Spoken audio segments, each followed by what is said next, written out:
Assalamualaikum warahmatullahi wabarakatuh. Bapak-bapak, saudara-saudara sekalian, jemaah rahimakumullah, mari sama-sama kita buka pertemuan pada malam hari ini dengan membacakan basmalah. Bismillahirrahmanirrahim. Innal hamdalillah nahmaduhu wa nasta'inuhu wa nastaghfiruh wa na'udzu billahi min shururi anfusina wa min sayyiati a'malina.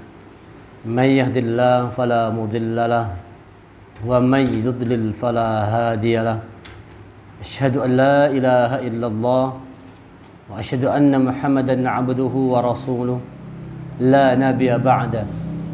Allahumma shalli wa sallim ala Muhammad rasulillah wa ala alihi wa sahbihi wa man tabi'ahu wa walahu ila yaumil qiyamah. Rabbi shrah li sadri wa yassir li amri wahlul 'uqdatam min lisani yafqahu qawli. Rabbi zidni ilma warzuqni fahma. Faqala Allah Ta'ala fil Qur'anil Karim, A'udzu billahi minasyaitonir rajim. Ya ayyuhalladzina amanu taqullaha haqqa tuqatih wa la tamutunna illa wa antum muslimun. Wahai orang yang beriman, bertakwa kepada Allah dengan hak, dengan benar, dan jangan kalian mati kecuali dalam keadaan sebagai seorang yang berserah diri kepada Allah, sebagai seorang muslim.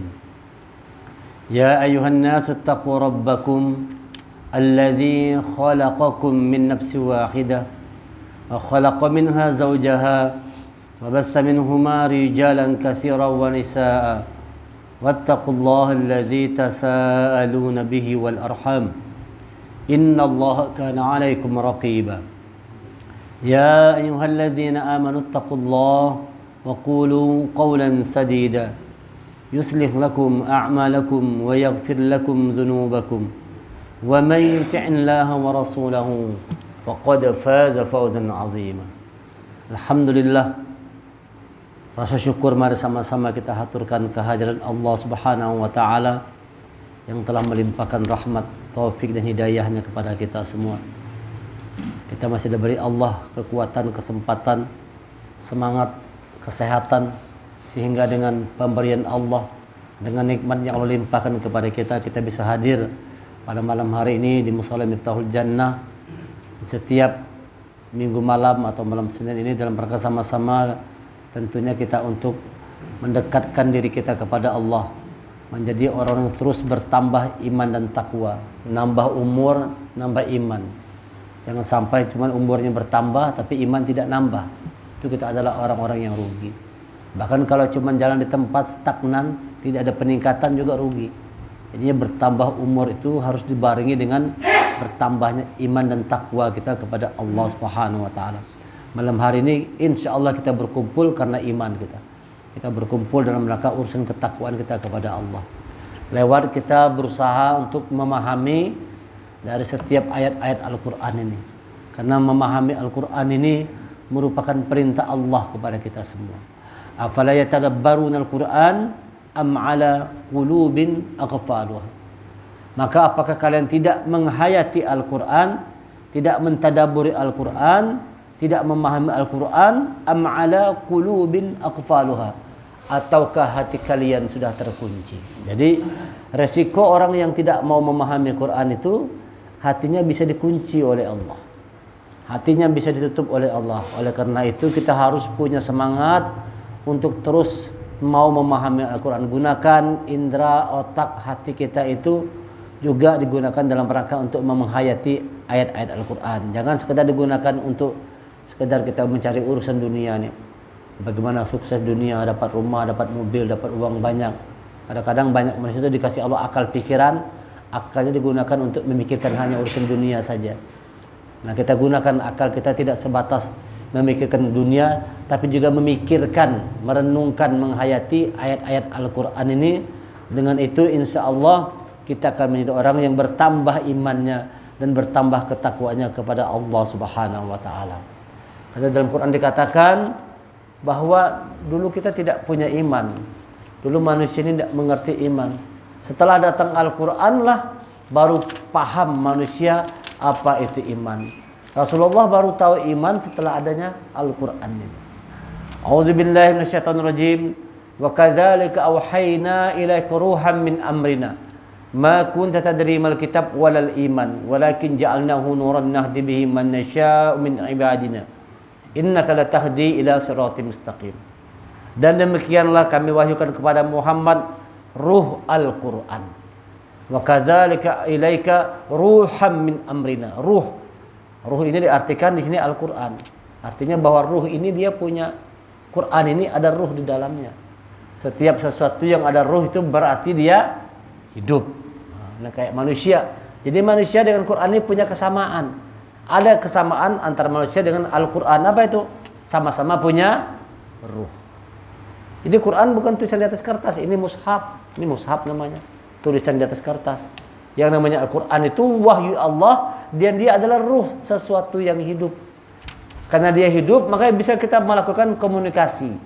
Karena kita sama-sama punya ruh kan bisa berkomunikasi. Kalau salah satunya hilang ruhnya, nah, kada kawal lagi sudah mati, sudah kada kawal aja bapandir, kada kawal lagi dah. Diajak berkomunikasi tidak bisa. Dan manusia dengan Quran ini kalau katakan sama-sama punya ruh, maka bisa berkomunikasi dengan ayat-ayat Allah ini. Itu sebabnya banyak kita tanpa sadar atau disadari tanpa sadar, kalau baca Quran tiba-tiba bisa nangis, tiba-tiba bisa terharu, walaupun tidak tahu artinya. Itulah hebatnya Al-Quran ini. Contohnya waktu kita pergi ke Mekah sana, orang haji umroh tuh. Waktu imam tuh baca ayat Quran tuh, kadang-kadang jemaah kita tidak tahu tuh artinya apa, tapi itu bisa membuat jatuh air mata kita, nangis sedih kita, lalu ingat dosa apa segala macam. Kenapa bisa demikian? Karena ruh Quran tadi itu menyentuh ruh kita, lalu terjadilah komunikasi, hidup dia. Nah, Allah katakan Quran ini dia ada ruh di dalamnya. Wa kadzalika ilaika ruham min amrina. Dan demikianlah kami wahyukan kepada Muhammad ruh Al-Quran dengan perintah kami. Ma kunta tadri mal kitab walal iman. Sebelumnya engkau tidaklah mengetahui apakah kitab Al-Quran dan apakah itu iman. Nah, sebelum datang Quran ini tidak tahu apa kitab Al-Quran, belum datang kitabnya. Dan walal iman, tidak tahu apa itu iman. Walakin ja'alnahu nuran nahdi bihi man nasya'u min ibadina. Tetapi kami jadikan Quran itu sebagai cahaya. Jadi Quran ini dia dua, ruh dan nur. Ruhan, nuran. Quran itu ada dua di dalamnya. Ruhan, hidup. Nuran, cahaya. Dia bisa menghidupkan hati kita. Dengan membaca Quran, hati yang mati bisa hidup. Karena Quran adalah ruh di dalamnya. Bisa menghidupkan yang membaca tadi itu.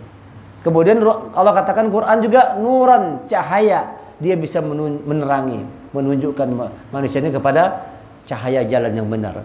Yahdi, nuran nahdi bihi man nasya, cahaya dengan itu diberinya petunjuk kita kepada siapa yang dikehendaki oleh Allah Subhanahu wa taala, kepada hamba-hambanya, kepada abdi-abdinya. Ini Quran dua dia. Tadi tidak mengerti apa itu Quran, apa itu iman, dan kami memberi petunjuk kepada siapa yang kami kehendaki. Nahdi bihi man nasya min ibadina, dari hamba-hamba kami. Wa innaka latahdi ila siratim mustaqim, dan sungguh engkau benar-benar membimbing manusia kepada jalan yang lurus. Jadi Quran ini membimbing manusia. Rasulullah datang membawa Al-Quran. Jadi ajaran Rasul itu adalah ajaran Al-Quran ini yang disampaikan kepada umat manusia. Al-Quran ini membimbing manusia kepada jalan yang lurus, dijamin oleh Rasulullah. Siapa yang berpegang teguh kepada Al-Quran, menjalankan sunnah Rasul, itu dia tidak akan tersesat selama-lamanya. Quran ini membimbing manusia kepada jalan yang lurus. Maka kita kalau sudah dikasih Allah Al-Quran itu, jangan sampai ditinggalkan, jangan sampai dilepaskan. Pegang kuat-kuat, gigit dengan geraham-geraham kalian dengan kuat-kuat, kata Rasulullah. Yang namanya, maksudnya petunjuk itu jangan sampai lepas dari diri kita. Sudah bagus-bagus mengaji, ampih mengaji, itu lepas namanya. Sudah bagus-bagus menghafal Quran, berhenti menghafal Quran, hilang dia. Pegang kuat-kuat. Jangan pernah berhenti belajar Quran sampai kita dijemput oleh Allah. Nanti Quran ini, karena sewaktu di dunia kita berteman dengan Quran, akrab dengan Quran, di alam kubur ditemani oleh Al-Quran. Jadi cahaya yang menerangi kuburan. Karena dia nuran tadi. Karena Quran itu walakin ja'alnahu nura. Kami jadikan dia Quran itu nur, cahaya. Jadi orang yang bersama Quran, dalam hidupnya dia punya cahaya, dapat petunjuk Allah, tahu mana jalan yang benar, mana yang salah, mana jalan yang lurus. Di alam kuburnya diterangi oleh Al-Quran. Terang alam kubur kita tuh karena kita dekat dengan Al-Quran. Iqra'ul Quran fa innahu ya'ti yaumal qiyamah syafi'an wa ashabi.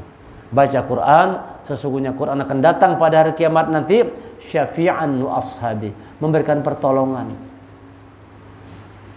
Syafi'an, syafaat. Jadi Quran ini memberikan syafaat. Nah, barangkali Rasulullah itu memberikan syafaat kepada siapa? Kepada umatnya yang bersama dengan Al-Quran. Barangkali maksudnya bisa begitu. Bahwa Rasulullah itu akan memberikan syafaatnya selama umatnya itu sewaktu hidup bersama dengan Al-Quran. Kita dosa banyak, kesalahan banyak, tapi selama kita masih mau mengaji itu insya Allah tetap kita bersama dengan rahmat Allah. Banyak aja membaca Quran. Jangan tinggalkan Al-Quran. Renungkan ayat-ayatnya, pahami ayat-ayatnya, tadabburi ayat-ayatnya untuk kita praktekkan, kita terapkan dalam kehidupan kita ini. Jemaah rahimakumullah. Sekarang kita akan mulai mengupas sedikit tentang ibadah Idul Kurban yang akan kita laksanakan sebentar lagi. Insyaallah malam hari ini tanggal 24 Pak Sulah ya. Ya. Sudah 24 Dzulqa'dah, jadi lebih kurang 5 hari 6 hari lagi sudah masuk tanggal 1 Zulhijjah. Nah, tanggal 10 Zulhijjah akan masuk hari raya kurban. Nah, kita ingin lihat bagaimana Allah menjelaskan tentang hari raya kurban ini lewat ayat-ayat yang ada di dalam Al-Qur'an. Jemaah rahimakumullah, ajaran Islam yang paling mendasar itu dua yang kita kenal. Pertama, kita diminta untuk menjaga hubungan kita kepada Allah. Namanya hablum minallah. Ini ajaran yang paling dasar sekali dalam agama Islam itu. Jangan sampai kita kada paham. Harus pahami bahwa ajaran Islam itu sebujurnya dua aja. Hanya dua aja ini. Dasar ajaran agama kita hanya dua saja. Pertama ada namanya kita hablum minallah. Bagaimana kita menjaga hubungan yang baik kita kepada Allah. Yang kedua, menjaga hubungan yang baik kepada sesama manusia. Namanya hablum minannas. Dua aja. Jaga hubungan yang baik kepada Allah, jaga hubungan yang baik kepada manusia. Selamat sudah hidup. Cukup dua aja. Ada banyak kalau. Jaga hubungan baik kepada Allah, jaga hubungan baik kepada manusia, itu dijamin oleh Allah pasti selamat dunia akhirat. Hidup mulia dunia akhirat. Jaga kedua hubungan ini. Jaga hubungan kepada Allah, jaga hubungan kepada sesama manusia. Hablum minallah wa hablum minnas. Secara vertikal ke atas namanya hablum minallah, secara horizontal mendatar gitu namanya hablum minannas. Nah, jadi dua-duanya harus seimbang, harmonis, serasi, sejalan. Dua-duanya harus sama. Tidak boleh kita mengabaikan salah satunya. Kada boleh misalnya asyik masuk urusan sama Allah aja diperhatikan. Sama Allah diperhatikan, tapi sama orang kada bagus. Sama orang harus berkelahi aja terus. Lawan tetangga ribut aja terus.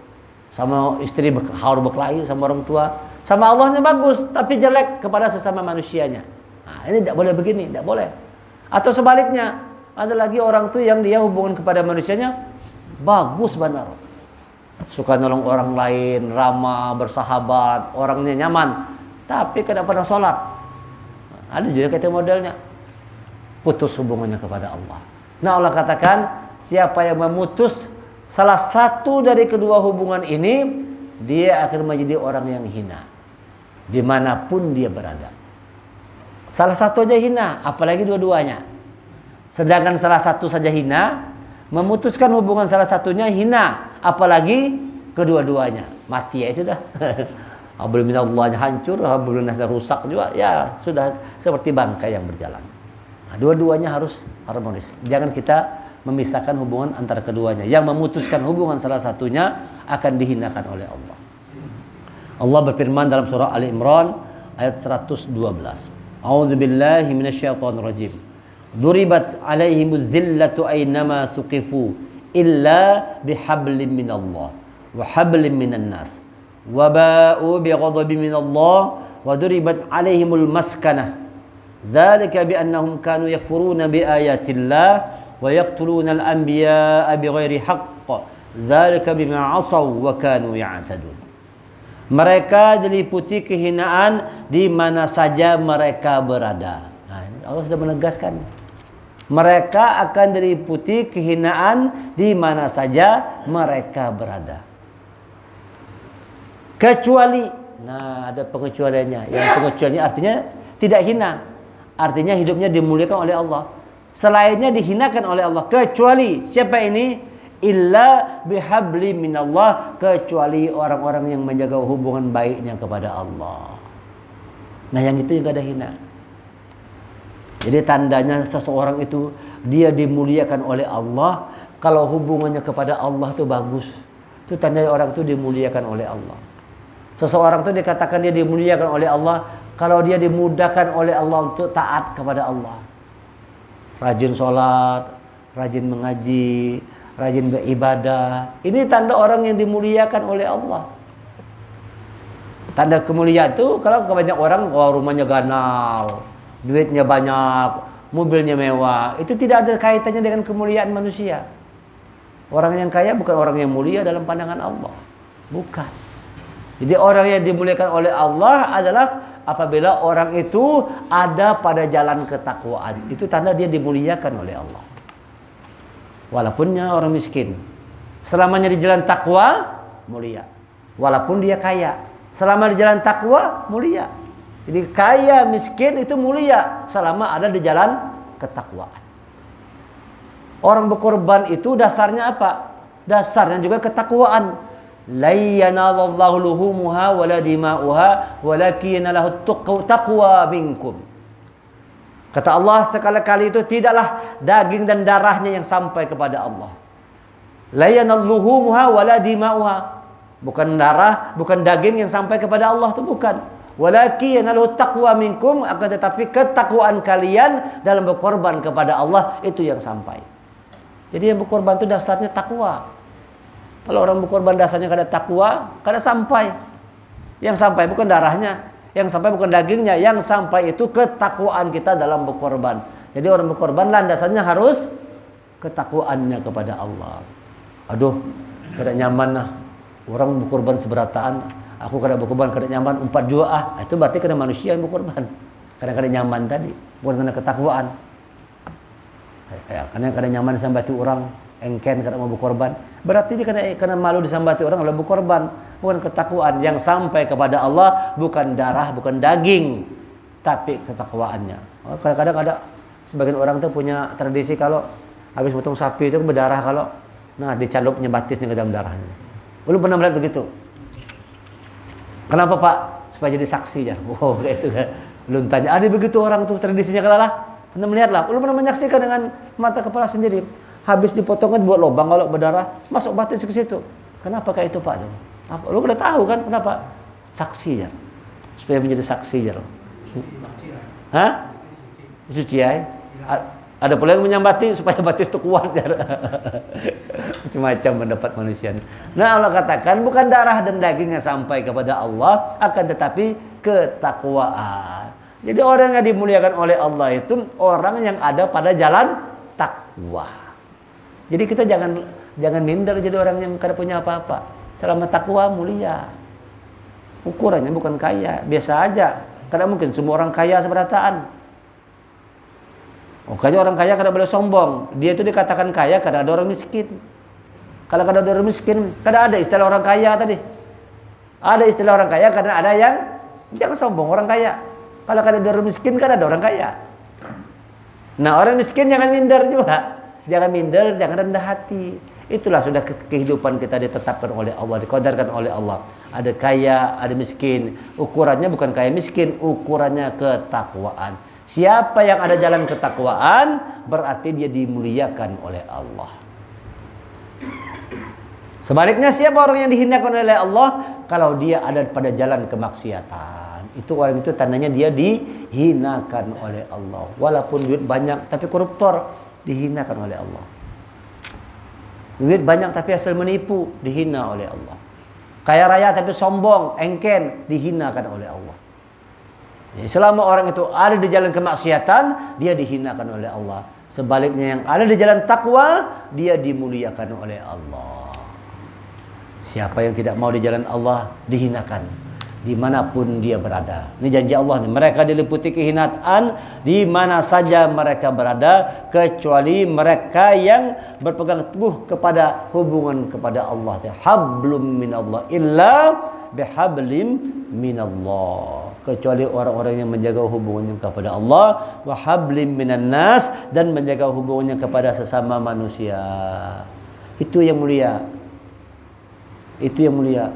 Jadi hubungan kepada Allah bagus, hubungan kepada manusia juga baik. Dua-dua hubungannya dijaga. Itu orang yang dalam keadaan dimuliakan oleh Allah. Lawan orang baik, itu orang mulia tuh. Orang mulia itu karena melakukan perbuatan-perbuatan yang mulia, namanya mulia.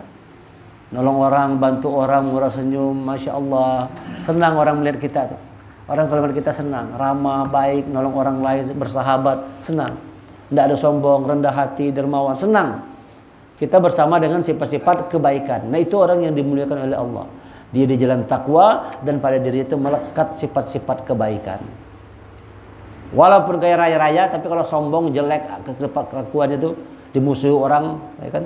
Orang yang sombong pasti orang tidak suka. Siapa yang suka sama orang sombong? Ada kalau semua orang membenci orang-orang yang sombong. Nah kita tetap jaga ini, jaga hubungan kepada Allah dan jaga hubungan kepada sesama manusia. Mereka mendapat murka dari Allah. Jadi kalau orang tidak mau menjaga hubungan ini, Allah murka dan selalu diliputi kesengsaraan. Sengsara kita. Coba kita ini kalau sama orangnya kada bagus, sengsara kada?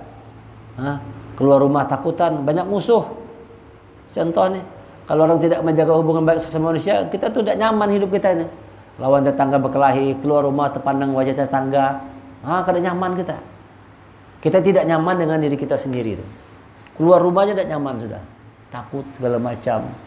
Orang kita takut sama orang, orang juga bisa jadi takut sama kita. Tidak nyaman. Allah katakan orang yang mengabaikan kedua hubungan ini, mereka mendapat murka dari Allah, diliputi kesengsaraan. Yang demikian itu karena mereka mengingkari ayat-ayat Allah. Jadi kenapa orang sampai bisa memutuskan hubungan kepada Allah, hubungan kepada manusia? Karena ingkar kepada ayat-ayat Allah. Kemarin, kalau kita kemarin kajian kita minggu kemarin tentang dusta, mereka mendustakan ayat-ayat Allah. Allah suruh jaga hubungan kepada Allah, tidak mau dia. Allah suruh jaga hubungan kepada manusia, berbuat baik kepada sesama manusia, tidak dijaganya, dihinakan. Ini orang-orang yang ingkar terhadap ayat-ayat Allah. Nauzubillah. Jangan kita termasuk orang-orang yang mengingkari ayat-ayat Allah. Apa yang kita dengar dari Quran, renungkan, hayati, masukkan ke dalam hati, amalkan dalam kehidupan kita sehari-hari. Mereka mengingkari ayat Allah dan membunuh para nabi tanpa hak alasan yang benar. Yang demikian itu karena mereka durhaka dan melampaui batas. Wa kanu ya'tadun, mereka orang-orang yang melampaui batas. Jadi kalau sudah orang itu rusak hubungan kepada Allah, pasti melampaui batas manusianya. Perhatikan. Orang-orang yang tidak menjaga hubungan kepada Allah pasti menjadi orang-orang yang melampaui batas dalam kehidupannya, bermaksiat, berjudi, narkoba, macam-macam kelakuan. Siapa yang mengingkari Quran itu akan menjadi orang yang melampaui batas. Maka Allah katakan yang mau mulia, jaga hubungan kepada Allah, jaga hubungan kepada sesama manusia. Jemaah rahimakumullah. Lalu Al-Quran ini lewat ayat Allah lalu mengajarkan kepada kita semua. Ada dua ibadah. Ada dua ibadah yang harus rutin kita lakukan, yang istiqomah kita lakukan. Ya kan? Apa itu? Dalam rangka untuk menjaga hubungan kita kepada Allah dan menjaga hubungan sesama manusia. Apa kedua hubungan itu?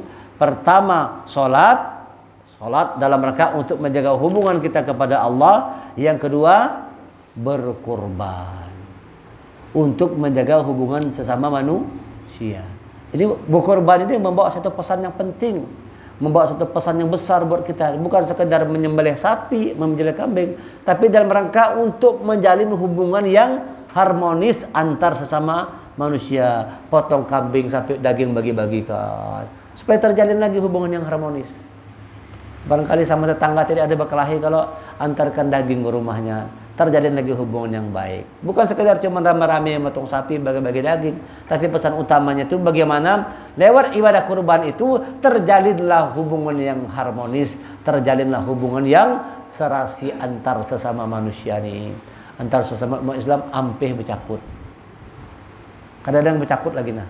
Yang ribut-ribut kada ada lagi, semua bersahabat, berteman. Tidak membuat perbedaan itu menjadikan kita ini bermusuh-musuhan, bersahabat, berkeluarga, menyayangi satu dengan yang lainnya. Itu pesan utama dari ibadah kurban ini, supaya terjalin hubungan yang bagus antar sesama manusia. Itu pesan utamanya. Inna a'tainakal kautsar. Tahukah kamu? Mana dia? Sungguh kami telah memberimu Muhammad nikmat yang banyak. Inna a'tainakal kautsar. Nikmat yang banyak. Allah berikan kita nikmat yang banyak. Nah, kalau kita dikasih oleh nikmat, jangan lupa ucapkan alhamdulilladzi bi ni'mati tatimmus shalihat. Dapat nikmat dikasih Allah, alhamdulilladzi bi ni'mati. Segala puja bagi Allah yang telah memberikan nikmatnya kepada kita, tatimmus shalihat. Lalu dengan itu kita bisa berbuat, mengutamakan berbuat shalihat, kebaikan. Jadi kalau Allah memberikan nikmat kepada kita, dengan nikmat itu kita semakin mudah untuk berbuat amal baik. Semakin dimudahkan kita untuk berbuat amal kebaikan. Nah, dengan nikmat-nikmat yang Allah berikan kepada kita, semakin mudah untuk berbuat amal kebaikan. Sungguh kami telah memberimu Muhammad nikmat yang banyak. Fasalli, maka laksanakan solat karena Tuhanmu, fasalli li rabbika, maka solatlah karena Tuhanmu. Jadi solat ini menjaga hubungan kita kepada Rabb kita Allah. Vertikal itu, solat itulah sebagai media untuk menjaga hubungan kita kepada Allah. Sehari 5 kali kita solat, supaya tetap terjaga hubungan yang baik kita kepada Allah. Maka siapa orang yang mengabaikan solat, berarti dia mengabaikan hubungannya kepada Allah. Siapa yang memutuskan solat, berarti putus juga hubungannya kepada Allah. Putus hubungan kepada Allah. Ini tidak main-main solat ini. Ya, kalau orang memperbaiki solatnya, berarti dia sedang memperbaiki hubungannya kepada Allah. Supaya hubungan kita kepada Allah itu bagus, baik, perbaiki solat kita. Kuncinya di solat. Amal yang pertama kali dihisab di hari akhirat adalah solat itu. Dia menentukan. Dia menentukan. Jadi jangan kita anggap sekedar ini, wah ini kewajiban. Bukan, bahwa sholat itu bukan sekedar kewajiban, tapi dia media supaya terjalin hubungan yang harmonis antara hambanya dengan Allah Subhanahu wa ta'ala. Perbaiki sholat kita, maka Allah akan memperbaiki keadaan kita. Masuk bengkel sehari 5 kali, itu seperti motor, kalau sehari 5 kali masuk bengkel, ada yang rusak-rusak diperbaiki, mor-mornya kendor dikencangkan lagi. Ini sholat ini media untuk memperbaiki. Jadi media yang Allah persiapkan buat hamba-hambanya yang mau memperbaiki diri lewat ibadah yang namanya sholat. Kalau sholat kita jaga, kita dijaga oleh Allah. Hayya 'alas shalah, hayya 'alal falah. Ayo sholat, ayo menang. Nah, kalau kita mau menang hidup dunia akhirat, sholat jangan diabaikan. Sholat jangan diabaikan. Jadi kan sholat itu bukan sebatas kewajiban, tapi sudah menjadi kebutuhan dalam hidup kita ini. Bahwa kita memerlukan yang namanya sholat tadi, supaya kita terjaga hubungan yang baik sama Allah. Coba kita kalau tidak sholat, na'udzubillah, tidak jelas-jelas kehidupan kita. Rusak keadaan diri manusia kalau tidak sholat. Rasul mengatakan orang yang tidak sholat seperti bangkai yang berjalan. Bangkai kan berarti sudah mati. Kalau bangkai mati, rumah-rumah yang di dalamnya itu tidak ada sholatnya, tidak ada Qur'annya, itu rumah seperti kuburan. Nah, kata Rasulullah kita hadisnya, apabila dalam satu rumah itu tidak ada terdengar suara Quran dibacakan, tidak ada sholat di dalam rumah itu rumah seperti kuburan. Kalau rumah sudah jadi kubur, berarti di dalamnya bangkai, mati berarti. Mati sudah berarti. Tidak ada sholat di dalamnya. Maka kita kalau mau memperbaiki hubungan kepada Allah, perbaiki sholat kita. Rasulullah begitu. Ada masalah apa Rasul, pasti sholat ya. Lagi kesusahan, lagi kebingungan, sholat minta petunjuk sama Allah. Lagi mau perang, sholat dulu, minta pertolongan dengan Allah. Selalu Rasulullah itu menjadikan sholat itu sebagai penolong. Wasta'inu bis sabri was sholat. Dan minta tolonglah kepada Allah dengan sabar dan sholat. Nah, jadi sholat itu media supaya dapat pertolongan Allah. Jadi selama kita menjaga sholat, selama itu juga kita bersama dengan pertolongan Allah. Kalau mengabaikan sholat, berarti kita juga mengabaikan pertolongan Allah. Hendak ditolong tapi kada hakun. Allah mau menolong kita, tapi kita tidak mau ditolong oleh Allah. Apa buktinya? Banyak tuh tidak mau sholat. Gimana hidup mau bagus? Makanya hidupnya susah terus. Hidupnya sengsara terus. Kenapa? tidak pernah memperbaiki sholatnya. Kalau orang betul-betul menjaga sholat, hidupnya itu tidak sengsara. Hidupnya itu tidak sengsara. Dia akan nyaman dalam kehidupan itu. Bagaimanapun keadaan dirinya, dia akan merasa nyaman. Karena sholat itu membuat hidup tentram. Baca sholat itu, bawa sholat itu dijaga dengan sungguh-sungguh. Yang menjaga sholatnya akan dijaga oleh Allah. Yang memutus sholatnya, putus hubungannya kepada Allah. Fasholli lirabbika wanhar, dan berkorbanlah. Salat dan berkorbanlah sebagai ibadah dan mendekatkan diri kepada Allah. Diminta kita untuk berkorban. Nah, sebentar lagi, oleh karena itu korban ini sebagai media untuk menjaga hubungan kita kepada sesama manusia. Orang yang punya kemampuan tidak mau berkorban, itu sama halnya dia memutus hubungannya kepada sesama manusia. Yang tidak mau sholat, putus hubungannya kepada Allah. Yang tidak mau berkorban, putus hubungannya kepada sesama manusia. Maka kita ambil bagian. Kalau belum mampu berkorban, ikut jadi panitia kurban barang. Ya, kalau ikut terlibat, nah umpat dua tuh nah, walaupun kita kena berkorban. Begitu caranya. Ulun bahari kayak itu, karena belum bisa berkorban, hati pengen berkorban, tapi kadang kawa umpat motong-motong daging, jadi panitia kurbannya dia. Umpat bolehlah jadi panitia, umpat kita. Nah, biar kita merasakan. Ya, mudah-mudahan suatu saat Allah mudahkan kita untuk bisa berkorban. Karena tidak ada amalan yang paling mulia di bulan Zulhijjah kecuali menumpahkan darah hewan. Maksudnya berkorban tadi. Tidak ada amal yang paling hebat di bulan Zulhijjah itu. Apa amalan yang paling hebat? Puasa apa segala macam. Kalah dengan namanya ibadah kurban, menumpahkan darah kurban. Itu ibadah yang paling puncak di bulan Zulhijjah. Nah, maka kita yang dikasih Allah punya kemampuan, ayo berkorban. Ayo berkorban. Nah, sekolah kami itu berkorban. Sudah ada 6 ekor sapi, 3 ekor kambing. Nah, kalau pimpinan anak bergabung, kau juga belum ada tempat bergabung di mana anak berkorban, bisa bergabung sama kami sekolah. Kalau mau. Nah, kalau belum ada rezeki, gimana caranya? Jadi panitianya, bantu-bantu potong daging gak barang, datanglah, potong bungkuskan kantong apa semua segala macam. Nah, buat kita terlibat dalam hari raya kurban tuh, ikut membesarkan syiar agama Allah, min sya'airillah. Syiar agama Allah itu digaungkan di bulan Zulhijjah nanti. Nah, ini pesan utama lewat ibadah salat dalam rangka menjaga hubungan yang baik kepada Allah, dan ibadah kurban dalam rangka untuk menjaga hubungan yang baik sesama dengan manusia. Yang memutuskan sholat, putus hubungannya kepada Allah. Yang tidak mau berkorban, putus hubungannya kepada sesama manusia. Padahal dia mampu, cuma tidak mau berkorban, putus hubungannya kepada sesama manusia. Orang yang begini akan dihinakan Allah hidupnya. Orang seperti itu akan dihinakan oleh Allah. Punya kemampuan berkorban, tapi tidak pernah mau berkorban. Padahal bisa aja berkorban. Nah, jadi kita usahakan lah. Kalau bisa tuh begitu, minta sama Allah supaya setiap tahun kita bisa ikut berkorban. Setiap tahun minta sama Allah, ya Allah murahkan rezeki supaya saban tahun bisa berkorban. Banyak caranya. Caranya banyak. Itu di sekolah kami kenapa bisa banyak sapinya? Itu nabung. Sebulan 200, sebulan 200. Alhamdulillah dapat berkorban. Sebulan 200, 12 bulan 2.400.000, nah dapat. Jadi sekolah itu rata-rata begitu. Kenapa bisa 6 sapi itu nyicil? Nah, karena ada niat yang kuat untuk mau berkorban tadi.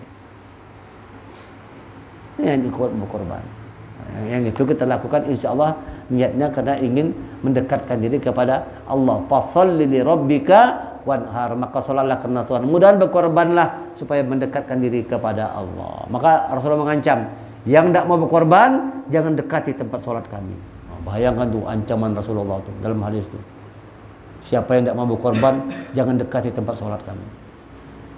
Berat ancaman Rasul. Nah, makanya kita jadi orang. Jadi usahakan untuk bisa berkorban. Yang punya kemampuan. Kalau memang tidak punya kemampuan, ya jangan dipaksakan kalau memang tidak bisa. Tapi minimal ikut andil dalam hari raya kurban karena itu. Jangan di rumah aja. Jangan di rumah aja menunggu kiriman daging aja, jangan. Ya, kalau ini di rumah aja menunggu kiriman daging aja, jangan datang ke tempat korban, umpat begawi di sana. Begitu rame-rame, wah semangat. Ya, kalau panitia banyak dapat. Orang yang di rumah dapat sebungkus, yang panitia dapat 2 bungkus kan. Engkau terlibat. Jangan di rumah aja menunggu aja datang. Wah, datang enggak ada engkau. Jangan ikut sana terlibat. Ya Pak Sulah, ikut hadir di sana, ikut semua. Alhamdulillah ada rezeki ke berkorban. Kalau ada rezeki minimal ikut sana memeriahkan yang namanya Idul Kurban nanti. Inna syani'aka huwal abtar. Sungguh orang yang membencimu dialah yang terputus. Abtar, terputus tadi nih.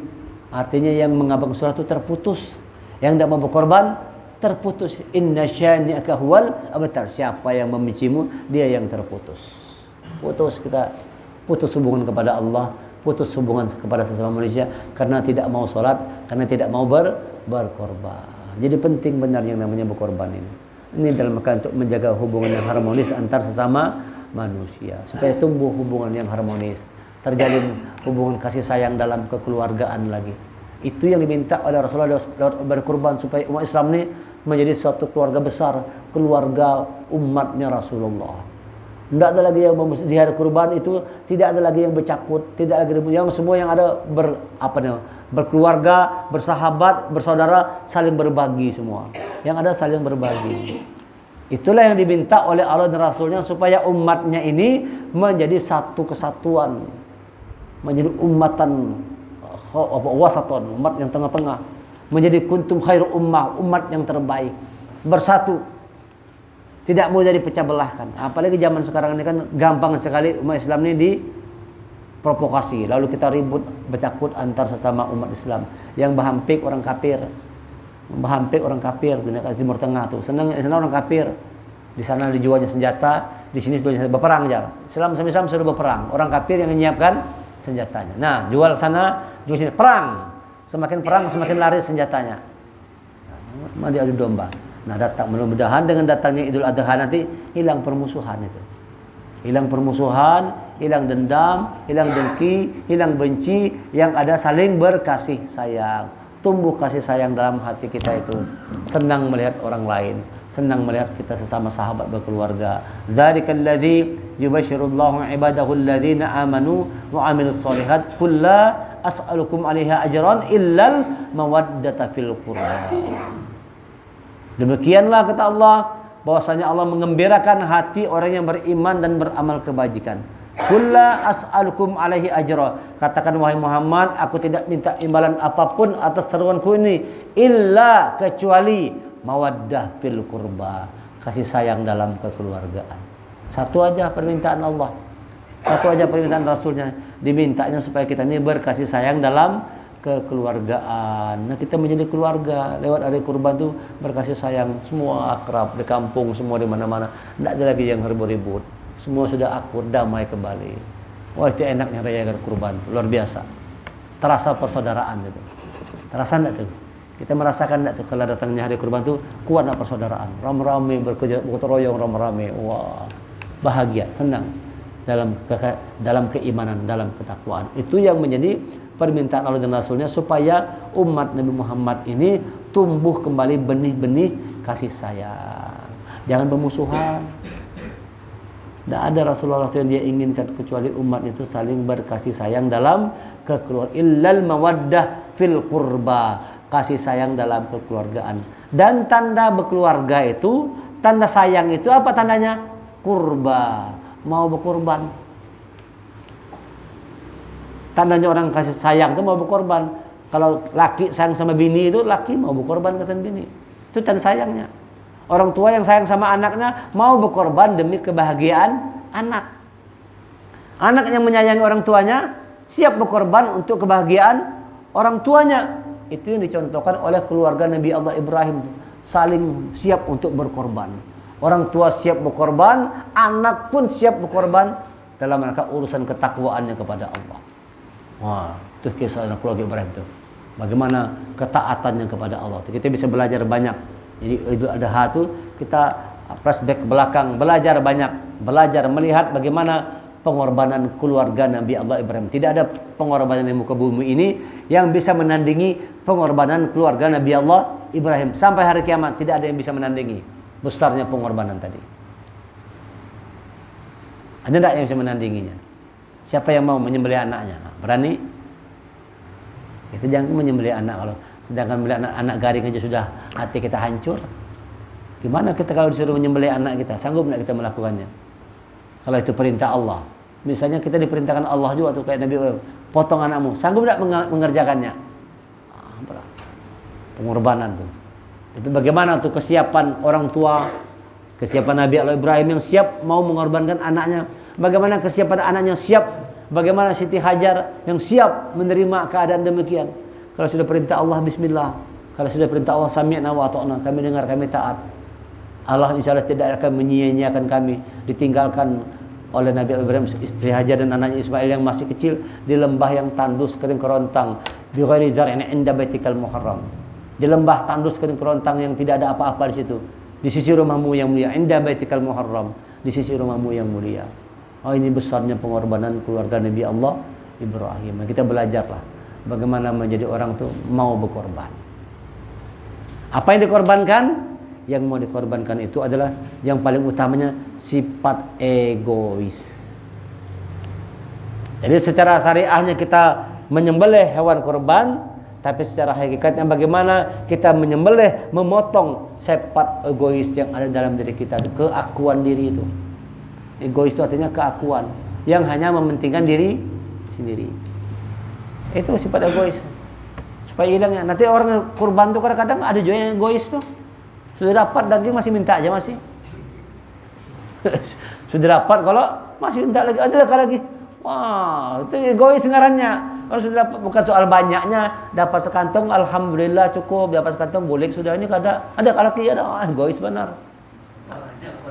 Hah? Kepalanya pulang jangan ada kepalanya lagi ini. Cuma berpilih pulang. Nah, itu mengutamakan diri sendiri. Walaupun misalnya berkorban boleh dapat sepertiga dari korbannya itu kan. Tapi usahakan kita mengutamakan orang lain. Jangan egois, karena pelajaran utamanya kita menghilangkan sifat egois kita. Kurban itu menghilangkan sifat egois. Karena kalau selama sifat egois itu ada, sulit untuk tumbuh kasih sayang. Mana ada kasih sayang kalau egois itu? Coba kalau suami egois, sayang melawan bini, mana ada? Nah, coba kita belajar menjadi orang yang bisa menghilangkan sifat-sifat egois. Jadi ingat, syariatnya memotong sapi, motong kambing, tapi hakikatnya potonglah sifat egois yang ada dalam diri kita itu. Sifat yang mau menang sendiri, keakuan yang hanya tidak peduli dengan orang lain, yang penting aku nyaman. Itu egois ngarannya. Orang kakinya aku kepalanya, egois ngarannya.